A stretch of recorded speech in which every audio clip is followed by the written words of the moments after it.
नमस्कार। बिहरला Soni, assistant professor ABST, government college Barmer. आज अपन BCom third year accounting paper first, management accounting and GST 3 paper है accountancy में। फर्स्ट पेपर ये है, सेकंड पेपर और थर्ड पेपर एक ऑडिटिंग और एक टैक्सेशन, 3 पेपर है। अब आज अपन management accounting and GST accounting का जो फर्स्ट पेपर है उसके अंदर 4th यूनिट में कल अपन ने GST का और अदर टैक्स की तुलना वाला पठन किया। तो आज अपन देखेंगे कि GST से क्या लाभ है, क्या हानियाँ है। तो आज अपन GST की लाभ हानि के बारे में पढ़ेंगे। GST की मेरिट का मतलब लाभ, गुण। GST के क्या गुण हैं? पहला है कर पर कर लगाने के बुरे प्रभावों में कमी। अन्य इनडायरेक्ट टैक्स थे, वो टैक्स पे टैक्स लगता था, इसलिए उपभोक्ता पे भार पड़ता था। तो इस भार को भी GST ने कम किया है। दूसरी बात है, अनेक करों व दोहरा करारोपण की समाप्ति हुई है। अनेक कर के स्थान पे GST आया। एक्साइज ड्यूटी, CST, वेट, सब की जगह GST आई है। एकीकृत राष्ट्रीय बाजार का निर्माण हुआ है। पूरे विश्व में एक जैसा टैक्स, उत्पादों का प्रतिस्पर्धा के मुकाबले में अधिक सक्षम होना। एक ही टैक्स लगा तो कॉस्ट कम आएगी, कंपटीशन में टिक पाएंगे। उपभोक्ता या सामान्य जनता पर कुल भार में कमी। बहुत सारे टैक्स की जगह एक टैक्स होने से टैक्स कम बनता है, उपभोक्ता में भार, आम जनता में भार कम पड़ता है। राजस्व में वृद्धि, तो टैक्स की चोरी नहीं होती है।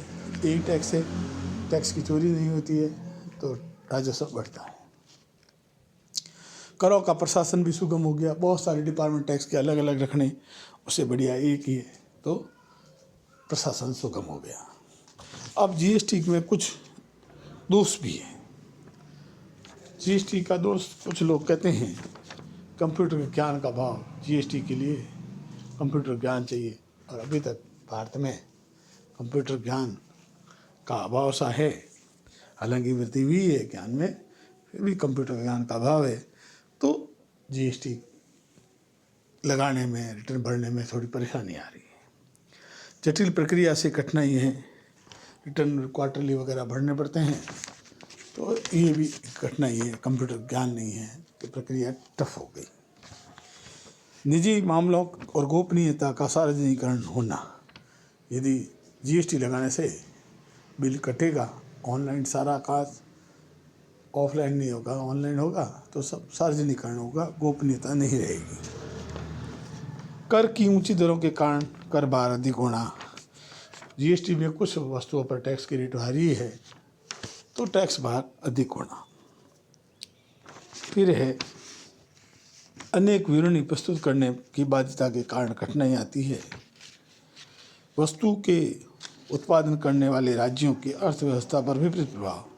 GST लगती है तो जिस राज्य में वस्तु का उत्पादन होता है उनको राजस्व उसके हिस्से में थोड़ा बनस्पत कम आता है, क्योंकि GST तो पूरे भारत में एक जैसी है। और उत्पादन कर लगता तो शायद उस राजस्व उस राज्य की अधिक होती। प्रणाली की सुरक्षा का अभाव है। चोरी भी हो सकती है, इसमें भी चोरी हो सकती है। बिना बिल का माल खरीदे और बिना बिल का बेचे, इसमें भी चोरी हो सकती है। भ्रष्टाचार में भी कोई कमी ऐसी नहीं आई है। कुल मिला के देखा जाए, जो इसके दोष है वो एक्चुअल में इतने व्यवहारिक दोष तो नहीं है। यदि उसको सुधारा जा सकता है, उन दोषों में कमी लाई जा सकती है। गुण ज़्यादा है, दोष कम है। दोषों को दूर किया जा सकता है। लोगों में अवेयरनेस लाई जा सकती है। टैक्स की प्रणाली समझा दें, GST की सेमिनार वगैरह करा दें, कंप्यूटर की जानकारी करें, तो GST के कुछ दोषों में कमी आ सकती है। ऊंची रेट वाले हैं उनमें थोड़ा कम कर दें, तो प्रक्रिया को सरल कर दें, तो कुछ कमी आ जाएगी।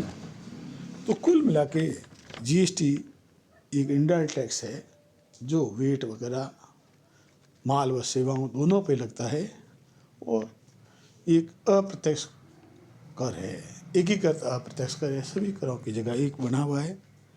इसलिए जीएसटी के ऊपर गुणों को, मेरिट और डीमेरिट, ये भी मोस्ट टॉपिक है, इनको कॉपी पॉइंट वाइज याद कर लीजिए, देख लीजिए, और किताब में भी इसके डिटेल दी हुई है, उसको भी पढ़ो, पॉइंट पॉइंट लिख लिख के याद कर लीजिए तो पेपर अच्छा हो जाएगा। आप इसको अच्छी तरह से नोट कर लें कि डीमेरिट कौन कौन सी है, मेरिट कौन कौन सी है जीएसटी की। धन्यवाद।